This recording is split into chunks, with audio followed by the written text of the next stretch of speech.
Hello and welcome to Insurance Fraud Files. Today's case takes us to India and into a coordinated insurance fire conspiracy where the flames were real, but the losses were manufactured. Fake fires, falsified survey reports, and a network that relied on one dangerous assumption that expert conclusions would never be questioned. This investigation was later reported by the Times of India.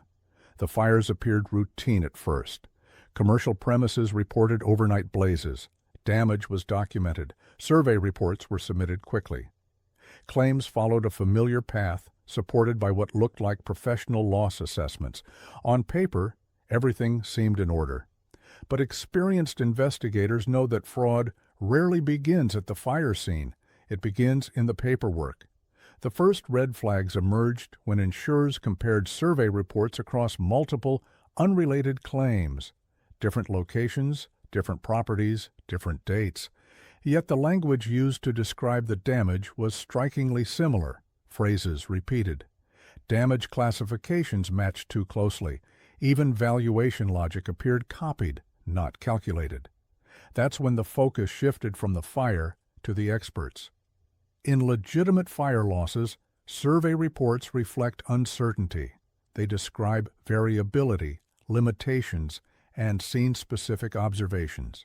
In this case, reports were unusually confident, unusually clean, and unusually consistent. Loss figures were rounded. Depreciation was ignored. Salvage values were minimized or omitted altogether. Investigators began re-examining the fire scenes retrospectively. Forensic analysis revealed that several fires lacked credible accidental origins. Ignition points were inconsistent with electrical failures or spontaneous causes. Burn patterns suggested controlled ignition rather than chaotic spread. In some cases, materials claimed as destroyed showed no exposure to heat at all. Then came the most damaging discovery. Independent inspections found that some of the surveyed losses never existed in the quantities reported. Machinery listed as destroyed had already been removed. Inventory values exceeded documented purchases.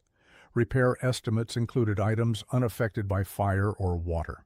The fires were real, but the losses were inflated, reshaped, and monetized. The conspiracy depended on one critical vulnerability: trust in expert opinion. Surveyors involved in the scheme acted as validators. Their reports transformed suspicion into certainty. Once an expert confirms damage, the claim moves faster, scrutiny decreases, and internal controls relax. That is exactly the gap the network exploited. But expert opinions are not immune to verification. Investigators compared photographs to site conditions, checked timestamps, cross-referenced supplier invoices, and analyzed whether reported damage aligned with fire behavior. It didn't. The reports described fires that physics could not support. As the investigation expanded, links emerged between insured parties, surveyors, and intermediaries. What initially looked like isolated fraud cases revealed a coordinated system designed to manufacture credible losses through documentation rather than destruction. According to findings reported in India, the scheme collapsed once insurers stopped treating survey reports as conclusions and began treating them as hypotheses to be tested. This case shows one of the most dangerous forms of insurance fraud. When the crime doesn't hide in the fire, but in the expert opinion that follows it. Flames draw attention. Paperwork closes files.